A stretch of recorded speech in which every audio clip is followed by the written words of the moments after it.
what to write about. Trying to figure out what it's all about. Existentialist. Am I worth anything or just this gown?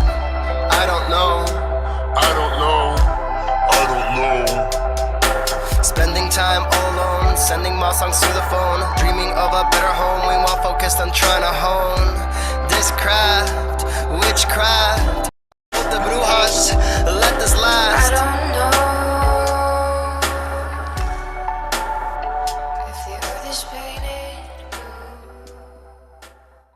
That was a great sounds of Watts with Outside on WNHH LP 103.5 FM New Haven. Myself, Prestige, with my partner in crime, Long Island raised, Elm City made, EZ BlueZ is in the building. EZ BlueZ, you're better with introductions more than me. Who do we have with us today on Behind the Brand?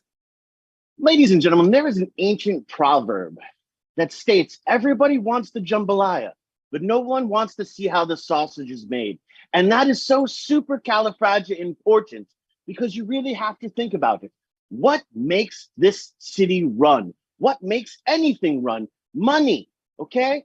As the saints of the Wu-Tang once said, cash rules everything around me. Cream, get the money, dollar bills, y'all.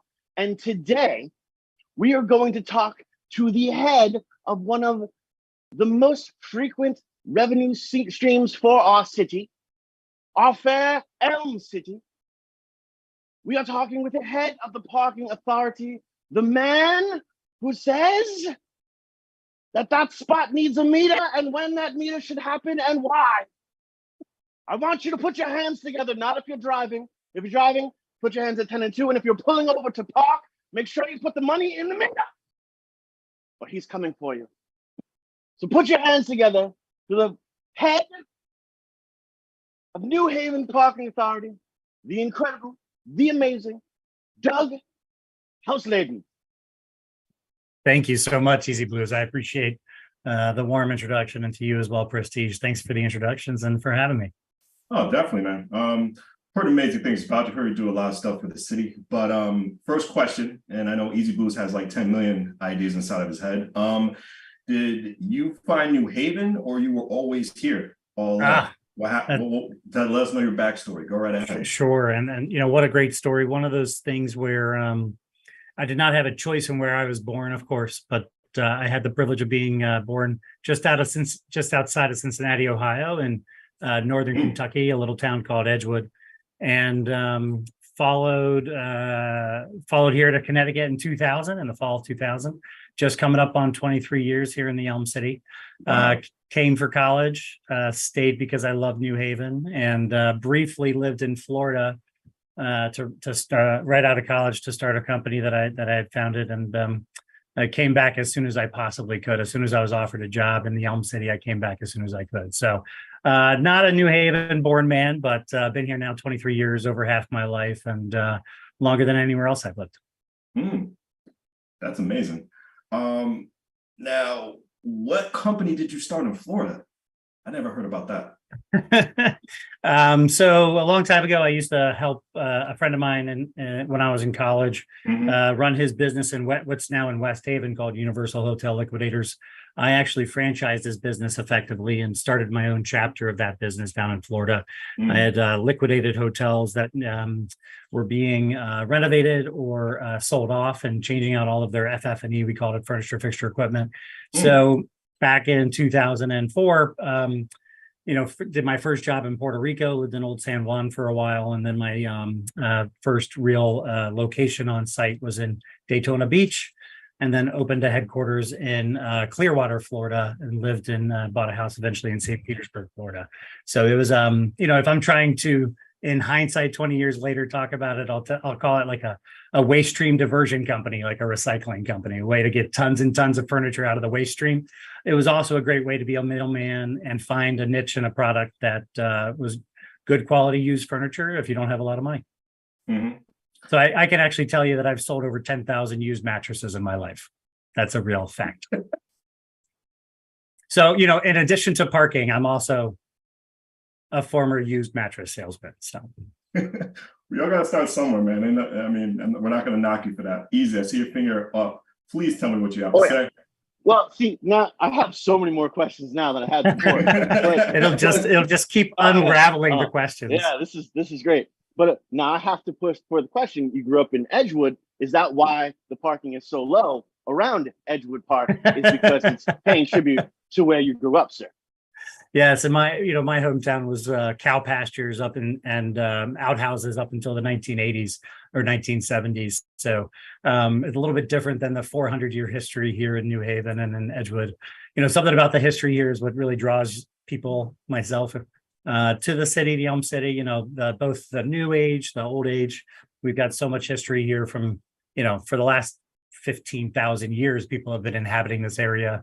And going all the way back to the glaciers. I just love learning about why the marshlands of North Haven are nestled in between East and West Rock, and and hearing about the glacial tilt that left it all there and all that stuff. So anyway, I'm a big fan of New Haven. The greatest small city in America. Can't stop repping it. One of those unfortunate side effects of not being born here is we're those that have chosen New Haven as a hometown, we're constantly repping it and trying to just like everyone who was born in New Haven, we are all looked down upon by the rest of the state of Connecticut. And I couldn't care less, frankly. Word. No other place in America to live. Right. I smile back. I smile back at them. I've gotten into like full blown arguments. I am a transplant out here, but I don't feel like I've chosen the Elm City as much as many, many moons ago. It was written in the stars that Easy Blues must show up upon the elm and ride. I've read those tablets. Yes, I've read those tablets. They were very wise back in the day. They definitely were. But see, now this is like super interesting because your story is so evolved and we'll put a serious face on it for a hot second, right? You grew up in the smaller town aspects of it. You go to school through the aspect and you're learning. Now, for those that are playing the home game, it's not like there was like Yale does not have a like parking enforcement program. And obviously you have an entrepreneur mind to it. So how do you go from discovering what you discovered, being who you are, getting that degree, doing everything the right way in a certain path to wind up being the parking authority guy? Well, thank you. No, that's a great question. And it's hard to boil it down. I think one thing has been certain is that I've been opening. There's been doors that have been presented to me, and I've been walking through them and opening them. And appreciate everyone who has helped me along the way come about and learn throughout my last 20 years professionally. And it kind of all started as being an advocate for complete streets, safe streets, access to pedestrians, sidewalks. There's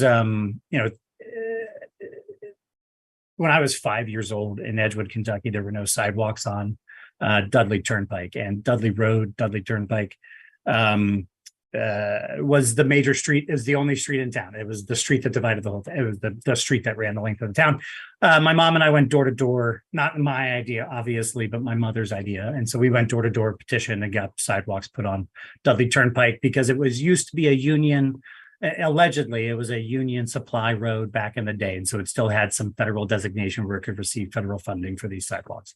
So we went door to door when I was 4 and 5 years old. And I had no idea if that actually sank in. But as I'm an older man, I was in Florida. I had been offered this job to come back to New Haven, and I knew immediately that I wanted to take it. I had visited while living in Florida for 22 months. I visited New Haven 19 times, and wow. It like a lightning bolt, the job offer came, and that I didn't necessarily pursue. And I'm really grateful for the opportunity that I had to bring me back in 2006. But like a lightning bolt, I said, yes, I'd like to be, I miss New Haven. I don't miss Yale. I miss New Haven. And so I immediately, sold the house, sheltered the business, and came back to do what I then did for a while. But in the process of what I did next, which was real estate management for a small business, On Campus Partners. They manage Yale's investment real estate. They're a small business that works for obviously the big business in town.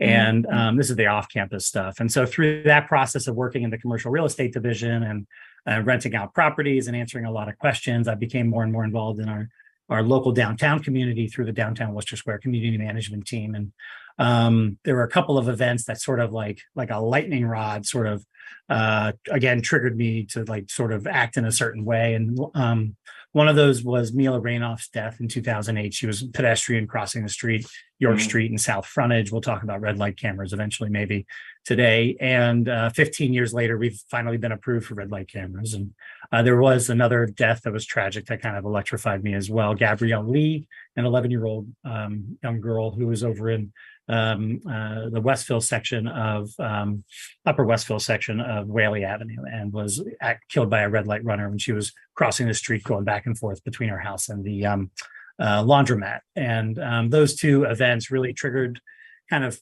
coalesced into a moment of also just political awakening and sort of growth as a human, being about 25 years old at that point. And the Obama election really made a lot of people believe in town and around the country. And, you know, I was impacted by Si Se Puede, and I thought for sure I could do a little bit of something to maybe help pedestrians get around safer.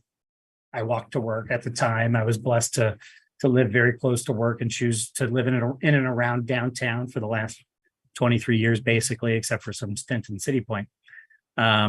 So, you know, there was a gentleman named Ed Anderson. I remember running into Ed. I forget Ed's dog's name, and forgive me, Ed. I'm going to be Easy Blues. Do you know who Ed Anderson is? And Anderson Scooper.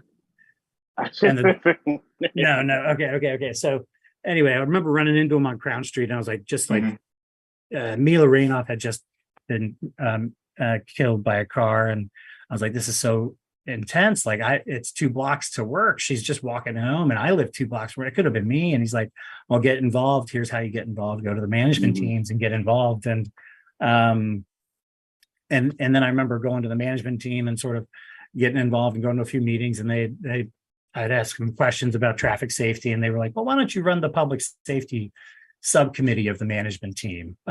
You seem like a good chairperson for the public safety committee. I'm like, oh, cool. How many people are on the public safety committee? They're like, you. Oh, if you say yes. yeah. So, like, with an opportunity and a title, I was like, sure, all right, I'm the chair of the public safety committee. And I walked next door, and there was an Elm City cycling meeting happening. This is how I remember it, at least. And there's this gentleman named Mark Abraham, who now runs Connecticut Data Haven. He was leading the meeting, and this was a time where they passed the hat. Everybody would take turns leading the meeting. And I walked in very late, and he goes, oh, who are you? I walk in, I try and slink in. You know this feeling when you walk into a public meeting? You're like a little late. You're like, give me that chair next to the door. Totally relatable for both of us, all three of us. Yeah. Extremely relatable. We know exactly what you're feeling, but continue. Yeah. It's like, don't mind me. I'm here. I'm the public. You know, fly on the wall. So I try and slink in, and Mark goes, who are you? And where are you from? And why are you here? He's like, and little did I know he had asked everybody in the room that. I didn't know that. I was 50 minutes late to the meeting. Right. So I said, my name is Doug. I'm the incoming chair of the public safety subcommittee of the Downtown Worcester Square Community Management Team. That's a mouthful. And I'm a pedestrian, and I don't really understand the cycling world. And I'd like to get on the same page as the cyclist, because traffic safety involves all of us. And if I'm a pedestrian, you know, cyclists and pedestrians got to work together. And he goes, exactly. We got to do a petition and get a coalition together. And we got to go every management team, and we got to go to all of these nonprofit orgs. We got to get all of these people to say yes to this thing. And I'm like, what are you talking about, sir? But then that summer, we spent the whole summer getting petitions done and passing complete streets ordinance when Alder Roland Lamar, and then Aaron Sturgis Pascal were on the board of alders, amongst others, who helped shepherd that. Anyway, so that's where I come from. I just come from this advocacy world that, like, I keep opening the doors that are presented to me, and you know, got to give a lot of credit to Mayor Tony Harp, who appointed me back in 2014 to step into the city as director role, and I really appreciate that opportunity. And here I am now. How are you so tolerable? How do you manage all that stress, because when it comes to parking and meters and just controlling different vehicles, we got bicycles, motorcycles, cars, trucks, especially in New Haven where everything can be so congested. How are you mentally stable as a person? Also, I want to just tack on to that as Go well. ahead. How are you still like able to go out in public and Exactly. like do these Yes. shows like this where your face is known? Because like now there's a ton of people who will be running up to you being like, "Hey, why did I have a car towed, man?" Exactly. This is where our Wonder Twins minds unite. Yeah. And This is yes. Yeah. We're thinking the same thing. Exactly. Yeah. Well, I can tell you with a surety that it's no easy feat to keep a level head, and I can also assure you that I haven't necessarily. I could have done better throughout my time at the city of New Haven, and to this day, I'm always working on being a better man and being a better partner and being a better coworker and leader, and you know, it's easy to get down on yourself, but you know, it's a lot harder to pick yourself back up and go back out there and lead once more. And I would say that a lot of, you know, having outside extracurricular and a support system at home is really the key to everything. You know, whether it's your family or your friends, you know, making sure that people that really know who you are so that you don't get lost in your work is really important, I think. But it's not easy, right? I can also tell you, not thankfully, but, you know, for the last 2 years, 24 months, I have not issued a single parking ticket, because at the parking authority, we do not give the parking tickets for on street. That's all the director of transportation, traffic, and parking. So I did take that hat off back in 2021 so that I could focus our parking authority efforts on the Union Station redevelopment and other things at our parking authority. So it has been a lot easier to go out and about since I'm no longer the guy behind the parking tickets or the guy behind the broken meters. But I can tell you that those 8 years working at the city of New Haven were tremendous, and the amount of learning that I did on the job and throughout, you know, I've got to thank the residents of New Haven for their patience with me, you know, my colleagues and coworkers for the same. It's been a long journey from traffic, you know, from the guy who was trying to just do the public safety chairperson all the way here to the executive director of our parking authority now, you know. And we thank you for being on WNHH LP 103.5 FM New Haven, myself, Prestige, and my partner in crime, Long Island Rays, Elm City May, EZ BlueZ is in the building. And Doug, I agree with you. The show is getting easier because I got Easy Blues with me. Continue easy.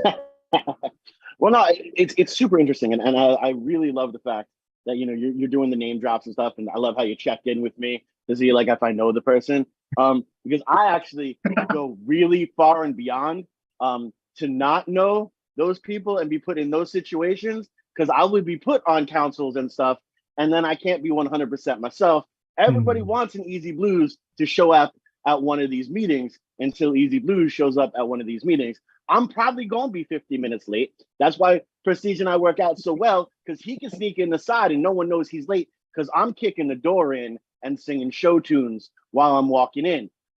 It's just the way things go. So I think I absolutely love, but I love that you came also from a place of advocacy, and you continue to have that advocate's heart. You know, again, I like to make jokes. I like to have a little bit of fun, but it really is, you know, to pay tribute to the awesomeness that goes through.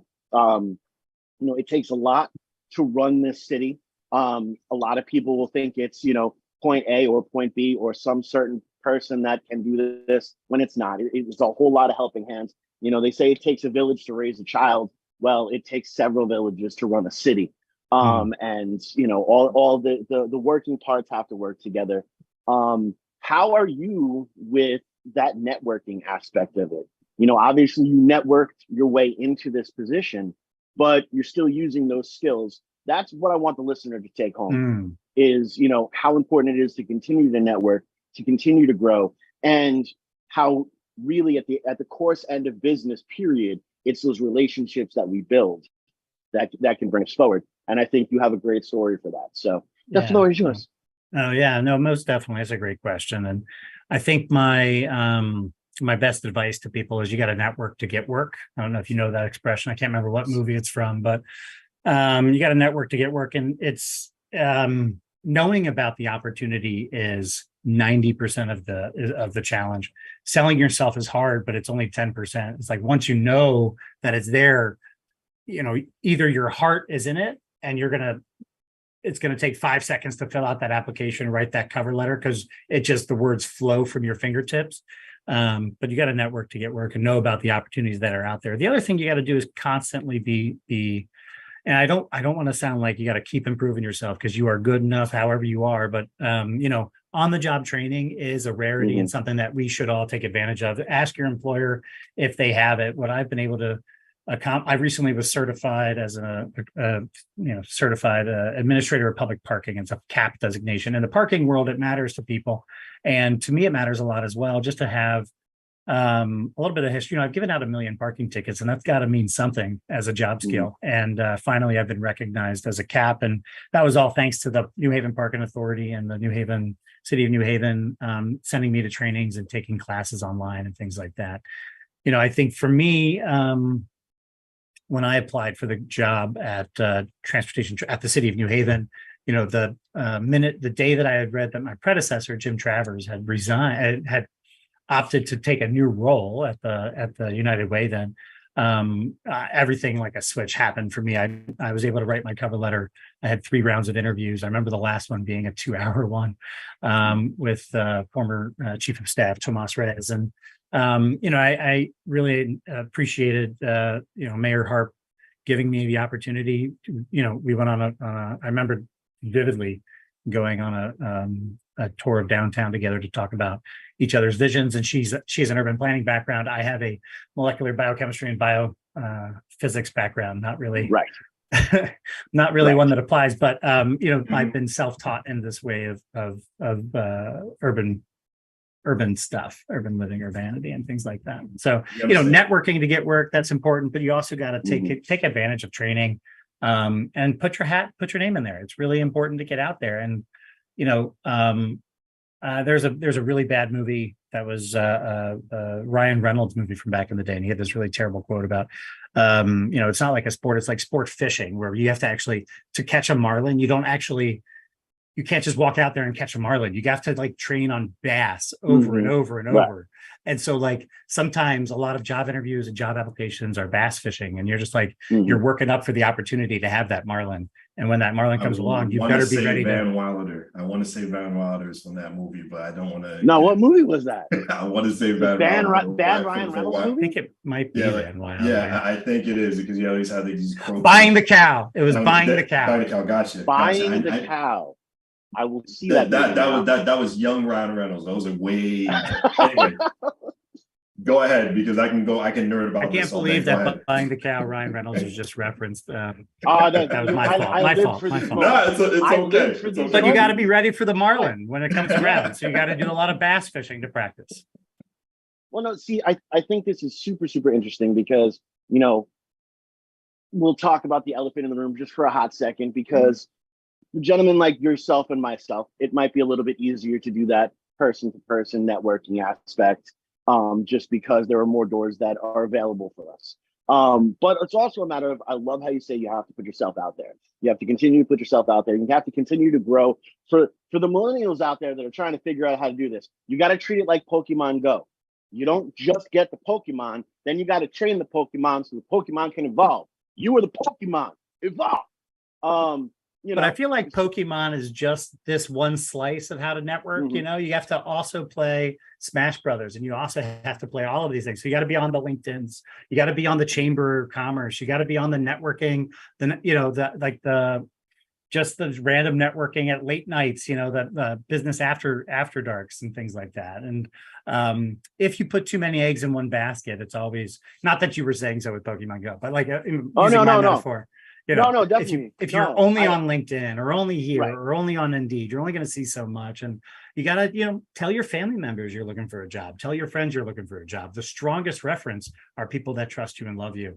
And they probably know what's probably available in their networks, at least. 23 years living in the Elm City. What do you miss the most? About what? About not living in Elm City. No, being in Elm City, living in Elm City. What do you miss the most? Because outdoor pools, outdoor swimming pools. Oh, okay. I understand your question now, but Yeah, I got you. Yeah, that's what I all miss right. from my childhood is outdoor swimming pools. Where I grew up had every neighborhood had one, and Yeah.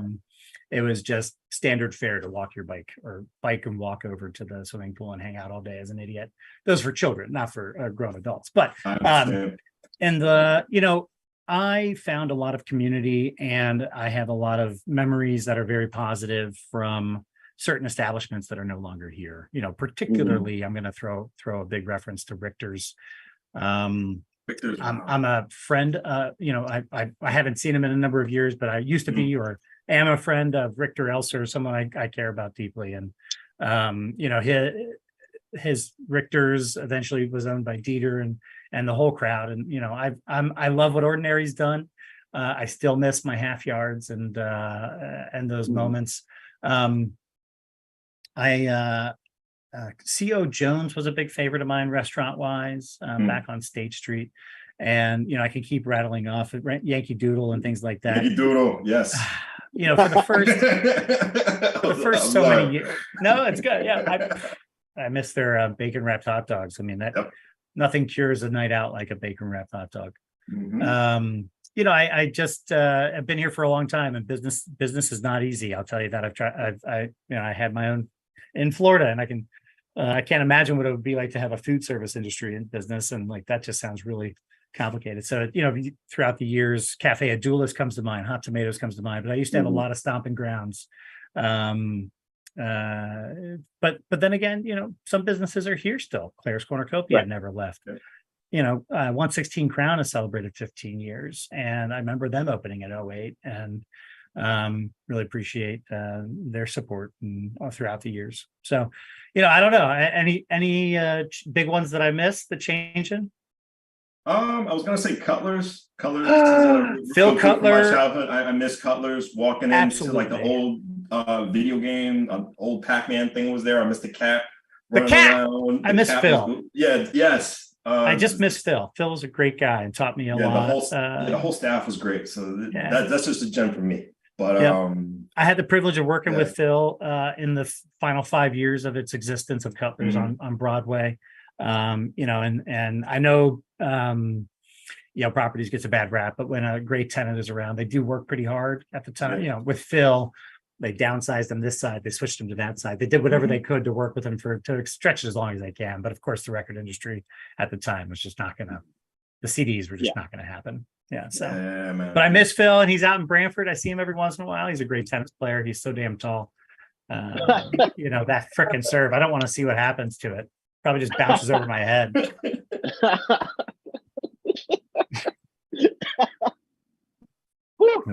What do you feel has improved because you've been here for 23 years? What are the great stuff you see in advance have improved here?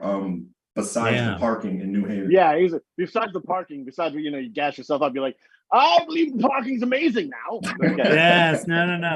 I do take a lot of pride in the work I've helped with the team of the city of New Haven over the years on bike infrastructure and bus infrastructure and things like that. But a lot still remains to be built there. And so one of the things that I miss and I love and I really appreciate is the interconnectivity of New Haven. I think Tweed having connections again to having flights is a big deal for Avello. I know it's a constant thorn in the side of so many residents on the East Shore, Brantford, Guilford as well.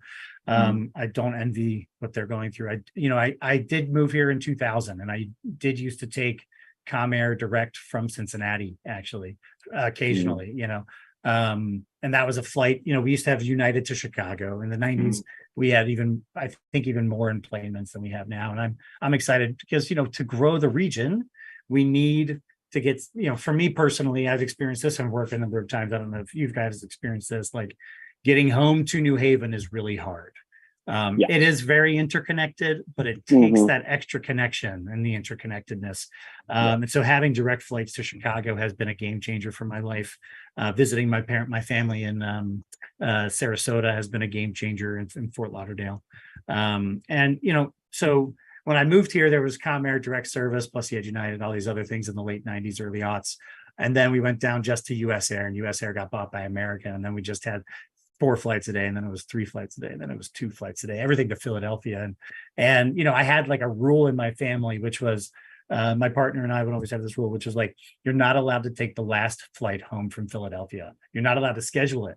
It never runs. It's like a 50% cancellation. So like, just don't do it. But now with the Avelo jets, everything's so much more consistent, and it's still issues, of course, with flooding and with where they go. I'd rather go more places in Florida. So hoping for a new airport one day, new lines there, and even more connectivity. Yeah.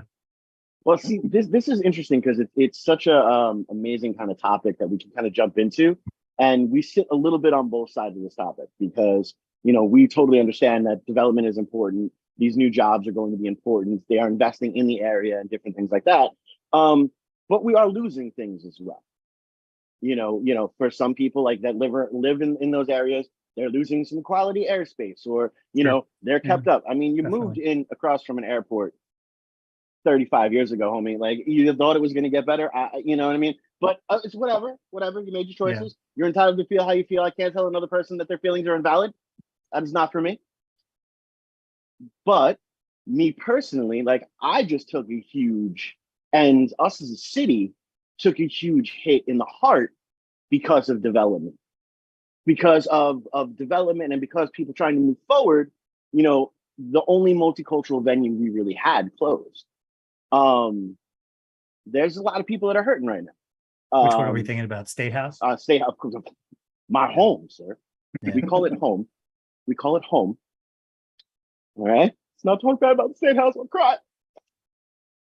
But what can you say from the other side is going to be some of the things that are going to add niceness to this bitter pill we have to swallow. And it is a bitter pill, and it is jagged, and it gives me acid reflux, and I don't like it. But I'm swallowing it because I have faith in y'all. So I'm gonna let you tell everybody else why they should believe in you. Yeah. Well, and I'm not asking anybody for blind faith. I've been spending a lot of time here and working very hard on behalf of quality of life of residents, and trying to improve government service delivery and from my perspective and what I can do. And I think that right now we're seeing this massive investment in New Haven, and it's a double-edged sword. It's a bitter pill to swallow sometimes. We do see the Coliseum site development, right? So finally, 15 years after we blew it up, it's starting to not be a parking lot any longer. We lost the arena and we got the FBI building. We also lost the Farmington Canal line when we did that. There's a lot of trade-offs. I worked for Mike Piscatelli for a long time, and he used to not constantly, but frequently remind his team that God forbid we're around in 50 years for the future to judge us, because not every decision is going to look great with history. But you've got to be able to do things. You have to be able to improve with a plan forward, and then check off on the plan so that everyone can have at least a knowledge or an agreement about where we're going. I think the planning process is critical to know how best to avoid some of those pitfalls we've had in the past. Not talking about State House, but even going back to urban renewal. One of my favorite books. I don't know if we recommend books on this show, but we recommend everything. It's called. We're on Audible. Of course, we recommend books. It's called Root Shock by Mindy Thompson Fillmore, and Full of Love. Excuse me. It talks about what happens to neighborhoods when a tipping point of redevelopment happens, and once so many properties are cleared, that tipping point takes over. And it's really hard to stop the spread of malaise and sort of the bad vibes of neighborhoods, because neighborhoods grow organically, and when you just rip them apart at the seams, you can't hope that they survive organically. You have to put a bunch of injections of other things in there. So if we do economic development via just massive projects all the time, you're going to have to keep pumping things in to do programming behind it. If you let stuff just grow organically, you get this, plentiful and bountiful cornucopia of offerings that entrepreneurs like Slate Ballard and other people can take minor risks instead of major risks. And we can actually go from a in the property world, you think about going from like a 1-story to a 3-story to a 6-story to a larger, slowly over time, things aggregate and you can kind of build the capital and build the business and the growth behind it. But I think, we've been suffering so much in this town since the 1950s and 60s, since we were the largest recipient of government per capita spend on urban renewal. And, it's been taking a long time to heal those scars. And I don't think we've nearly done it. And we're making new ones as we try and repair the old ones. Mm-hmm. I thought you were going to say something. I'm sorry. Yeah, no, definitely. And definitely. I first of all, I really appreciate the candor there because, obviously they warned you that I ask weird questions, and that's fine. Darn it, the guest has done the research. Boom. I'll just say, we still have like a third of downtown whose wastewater goes into the harbor when it rains a lot. And so we have a lot more work to do until we don't have combined sewer overflow systems. And we can actually, during a rainy day, go walk on the beach or go walk down by Long Wharf without smelling yesterday's poop. It's like, these are, I think that's FCC compliant. But yes, yes, it is. We could go with poopy as well. It's fine. these are the basic things that we still have to accomplish here in New Haven or like in America. And to think that we're fully developed is really to kind of really underappreciate just how developed we were in 1935, 1945, before all of this urban renewal stuff happened. We had not a square foot of development available in downtown at that point. This is why I feel like conversations like this should happen more often, because we are learning more about the big picture itself. And it's one of the things, any type of administration you can hold accountable or whatever, but what I really enjoy about Elliker's administration is several times this man has come out on air and been like, we messed up. We're trying to do the best we can. The world is changing super rapidly and we were on the wrong side of that. And I find that is something that needs to happen more and more and more throughout this entire interview. You have stated, you made some decisions, you made some bad ones. You're trying to do the right thing this time. You're trying to evolve. That is something big. I feel like if more people, I don't know, if there's an incident where there is lethal force used where it shouldn't be used, if, the precincts were like, hey, we're human, we made a mistake, we're going to try to be better tomorrow, we would get a lot further than, as per regulation, we were in the 724-967, and this was absolutely fine because it was justified under the 626. It's okay to be wrong. And it's okay to know that the level, it's okay for children to know that parents can be wrong. It's okay for children to know the teachers can be wrong. It's okay for us to know that our government can make wrong choices because we're human. We are so. And it's okay to be on WNHHLP 103.5 FM New Haven, myself, Prestige, and my partner in crime, Long Island Raised, Elm City made, EZ BlueZ is in the building. Doug Hausladen is with us on Behind the Brand. I got it right, thank God. Go ahead. EZ. Yeah, you nailed it, bro. Good job. Yes. But no, we are so flawed as a species, we had to invent an eraser. And I think we've gotten so far away from that. We chase down this ideal of perfection, whether it be through Photoshop, whether it be through Instagram filters, whether it be through my TikTok channel. You sit there and you're constantly moving forward, but we forget. This is something that I really do appreciate about this administration, and something I'm really super learning and appreciating about you. Was this something that was ground in you in the small town, with the outdoor pooping, or something about I think something about the science education I was, as a kid, really was hammered into me to have a hypothesis and test it. And I worked on HPV vaccinations, I worked on cancer drug research, and I was a pipetter. Let me be very clear about how much I did here. People told me what to do and I did it, and I tried my darndest to do it right.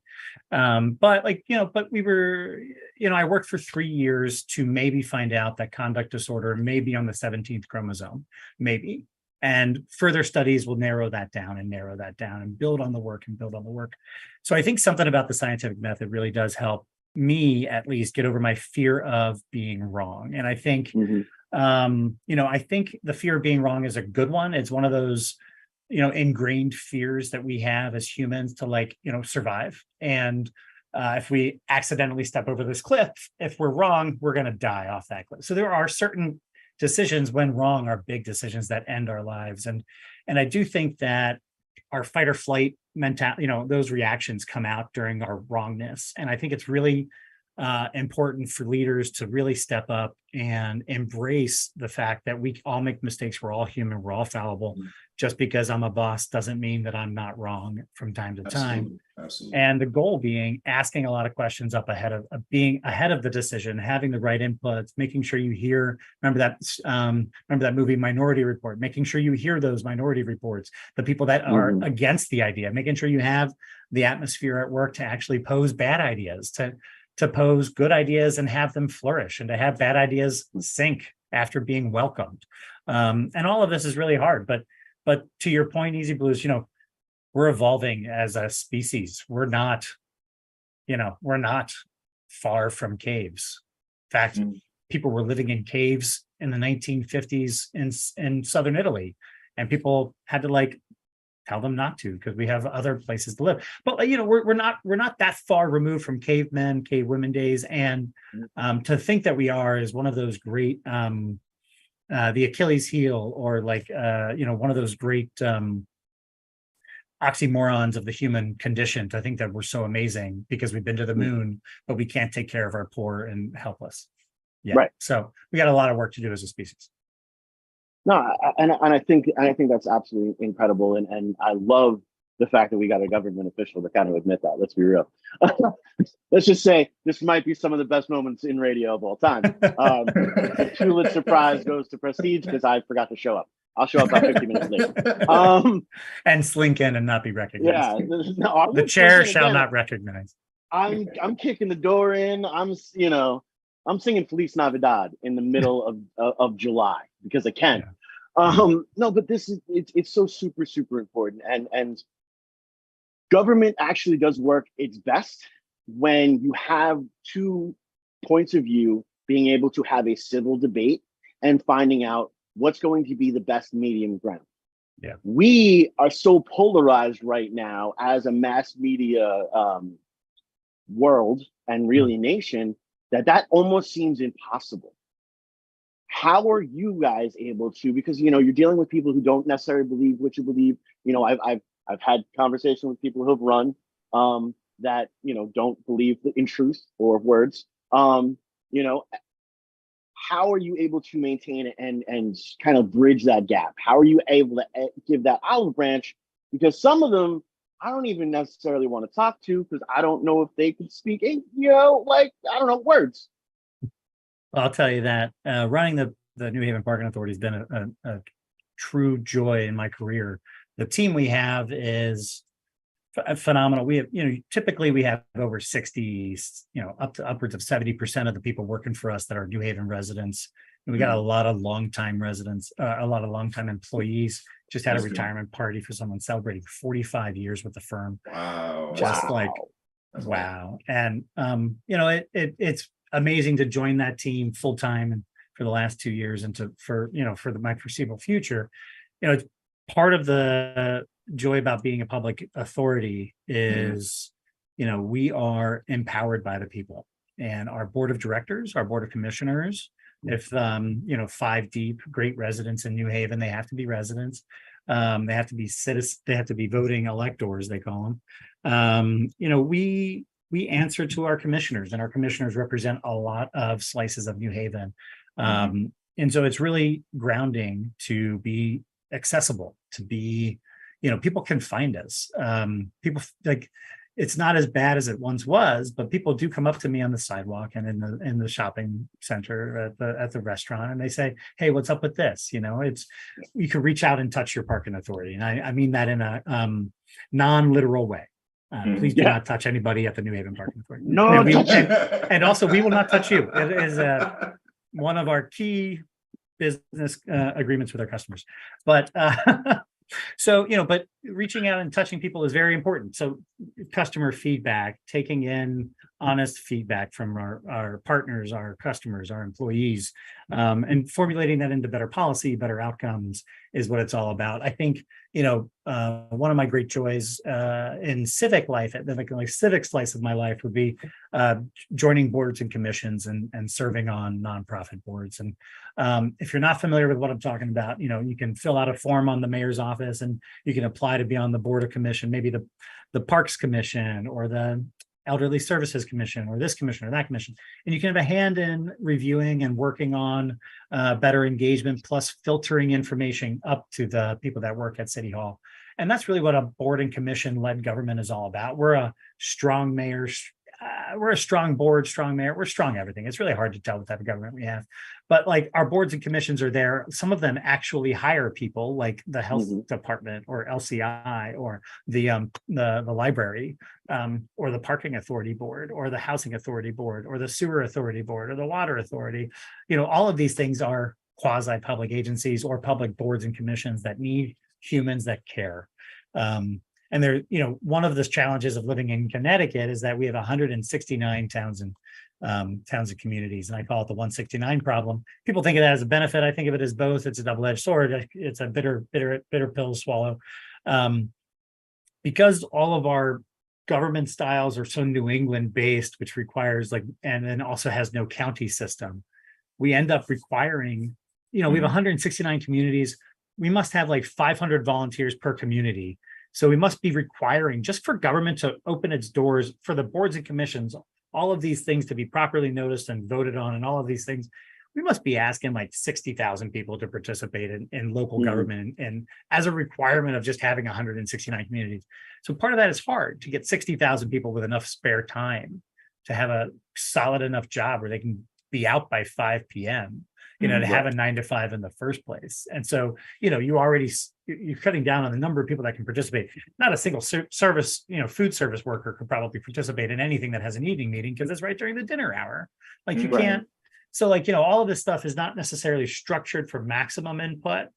And that's something that we need to keep working on as our system. It's not a perfect democracy. I mean, you got to keep improving it. One of those ways to get more people in the decision-making process with more streamlined ways to make decisions. Now, see, that brings up an awesome question, and I think we have some time to talk about it. I think the pandemic actually helped that, because we moved a lot of these meetings into the Zoom aspect of it, in which you can then participate along those lines. As technology does move forward, and of course, we are sitting in the age of the first writers and actors strike because of AI ever in 60-something years. How are you guys moving through dealing with the good advancements of technology, but also being responsible? Because that's one thing that we've talked about with everything else. You make your good choices, you make your bad choices as technology grows. And I think this is the perfect time to talk about those red light cameras that you got going on. How is that evolution working out, and how are you being responsible with that evolution? So, Prestige and I don't got to walk around City Hall with signs being like, hey, we want our radio show back. You know what I mean? Well, not in this heat. I'm not going to walk around with a sign. So. I think a lot of people in Connecticut can sleep at night at ease, knowing that people much more, dedicated and smarter than I am are figuring out the actual mechanisms of automated enforcement. I think, a lot of credit goes to Christine Cohen and Roland Lamar, the two co-chairs of the Transportation Committee, plus Senator Winfield, who's chair of our Judiciary Committee, and all of those involved in passing automated enforcement. I get technical and specific about it because I've been doing volunteering days off for testifying on behalf of automated enforcement for 15 years, ever since 2008. And, to me, it's one of these things where technology is allowed in the private sector, but not the public sector, and possibly for a good reason. Maybe it shouldn't be in either sector, but that's putting the genie back in the bottle so hard. So, for the longest time, people had a lot of concerns, and folks still do, with privacy, with et cetera, et cetera, et cetera. And I totally share all of those concerns. I think, relying on cameras is a tough public policy position to justify. However, we have found that automated enforcement has been tried and true, and it's one of these things where you're ticketing a license plate. You're not necessarily ticketing a human. And so there are ways to kind of balance the public need of safe streets with the private need of not being robocopped all of the time. And I think, I commend what's come out of what's called the Vision Zero bill, which is the automated enforcement for Connecticut. This is going to be for red light cameras as well as work zones and school zones now. This makes sense everywhere in the world. It works. The reason it's so annoying to everyone is because they work, and you can't call up Doug Hausladen and yell at me until I fix your ticket, because damn it, like, why do people in Connecticut think that you can just call the director and just yell at them to fix their ticket? Like, it's like this weird thing in our government and our social contract. We're like, yeah, but parking tickets don't really matter, right? Wink, wink, nudge, nudge. And it all has to do with this weird Connecticut, way I think about that's every us. city. I don't really think that's New Haven. I've I don't think seen that's it a in New TV Haven shows. thing. I've seen that everywhere. Like, they automatically think you guys will answer everything for them and be like this superhero and save their day when they have to take their own accountability. So that's how I see it. Well, and I like I said, I've seen that in the TV shows, all the police procedurals. The minute that new cop gets aboard, he's got some sort of relative that needs a ticket fixed. It just seems to be like that thing that goes through. Unfortunately, that thing that definitely does go through is the fact that the time has come short upon us, and we need to have that Apollo curtain start wrapping up. But Doug, I just want to say it has been so much fun. Thank you for coming on this adventure with us. I'm so glad we got to learn your origin story. You are a comic book hero for New Haven right now, and we love it. But how can people reach out and touch you, but not touch you? And how can people get in touch as they want to move forward? That's great. Well, I'm on LinkedIn. I'm on Facebook. I'm on Instagram, email. I work over on George Street. I live over on Olive Street. Spend a lot of time at South Water Street and other places in town. So I'm around. Come find me. Reach out. If I'm on the sidewalk, don't hesitate to stop and say hi. Don't ask me about parking tickets, and don't ask me about parking meters. Let's talk about civic engagement, about getting the greatest small city in America to be the greatest small city in the world, right? Let's go. Let's set a goal and let's work our way there. Let's go. Woo! Thank you so much, Doug, for being a part of the program. We do appreciate you. Myself, Prestige, and my partner in crime, Long Island Raised, Elm City made, EZ BlueZ is in the building. This has been Behind the Brand on WNHH LP 103.5 FM New Haven. Appreciate everybody. Thank you so much. Thanks, y'all. Definitely. Thank you.